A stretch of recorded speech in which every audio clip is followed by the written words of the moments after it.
पंख ही नहीं निकले। माँ ने बच्चे को जन्म तो दे दिया है, चिड़िया ने बच्चे को जन्म दे दिया है, अब घोंसले में रखा है।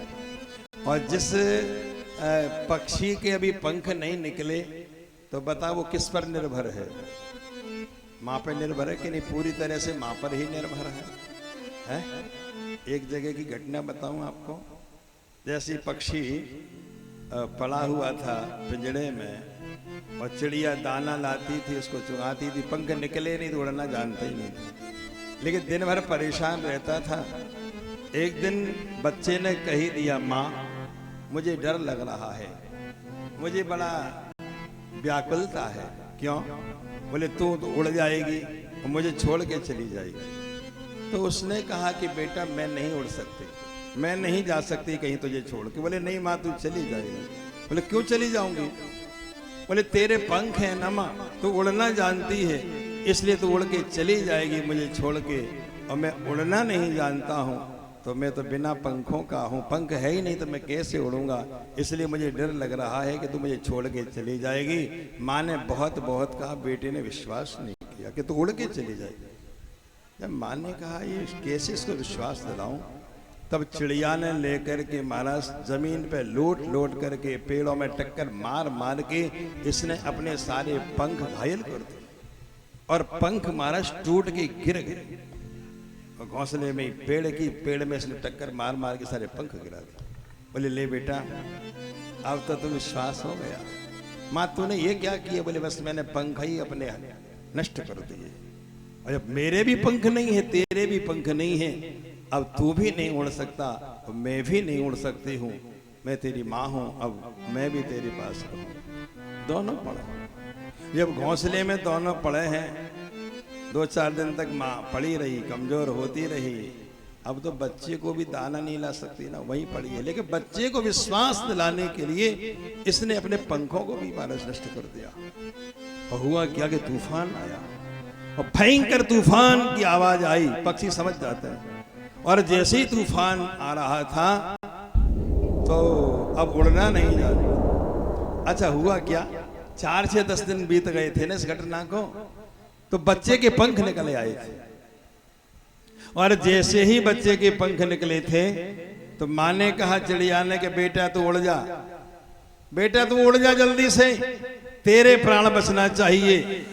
क्यों? बोले तू उड़ना जानता है तो उड़ जा जल्दी से, नहीं तो तूफान आ रहा है और तो तूफान में मारा जाएगा, जल्दी से उड़ जा, भाग जा, तू जिंदा बना रहेगा तो मुझे शांति मिलेगी।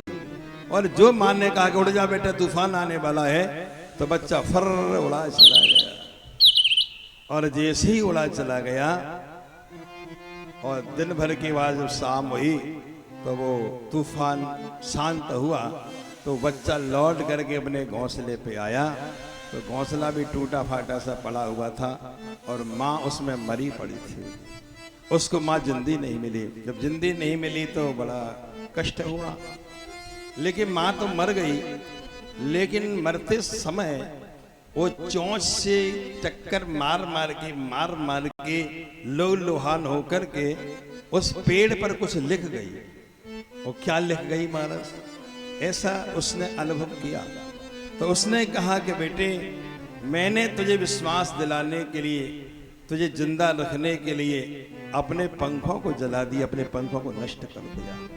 और तू मुझसे बार बार कहता था कि माँ तेरे पंख है तो उड़ जाएगी मुझे छोड़ के चली जाएगी, तो तुझे सुखी करने के लिए मैंने अपने पंख ही नष्ट कर दिए। और मुझे खुशी तो इस बात की कि तू जिंदा है, इस तूफान में तूने जाके अपने प्राण बचा लिए, मुझे खुशी तो बहुत इस बात की, लेकिन बेटा दुख भी है मुझे। दुख किस बात का है? बोले दुख इस बात का है कि उड़ते समय तूने एक बार भी ये नहीं कहा कि माँ मैं तुझे छोड़ कर नहीं जा सकता, मैं तुझे छोड़ कर नहीं जा सकता। तो उस माँ में और बेटे में यही फर्क है। तू पूछता था ना कि माँ तेरे पंख है तो मुझे छोड़ के चली जाएगी, तो मैंने कहा मैं तुझे छोड़ के नहीं जा सकती क्योंकि मैं तेरी माँ हूँ।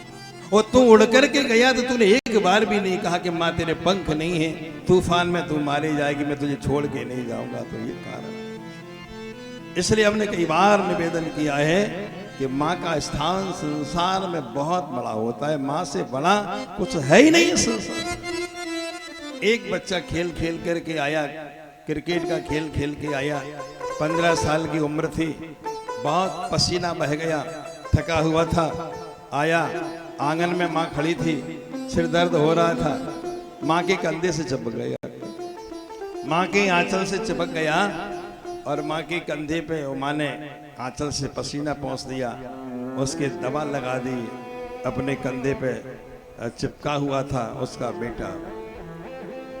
तो उस बेटे ने माँ से एक बात कही, माँ ये बताओ क्या? बोले तुम अपने कंधे पर सर रखकर मुझे कब तक सोने दोगी? तुम अपने कंधे पर सर रखकर मुझे कब तक सोने दोगी?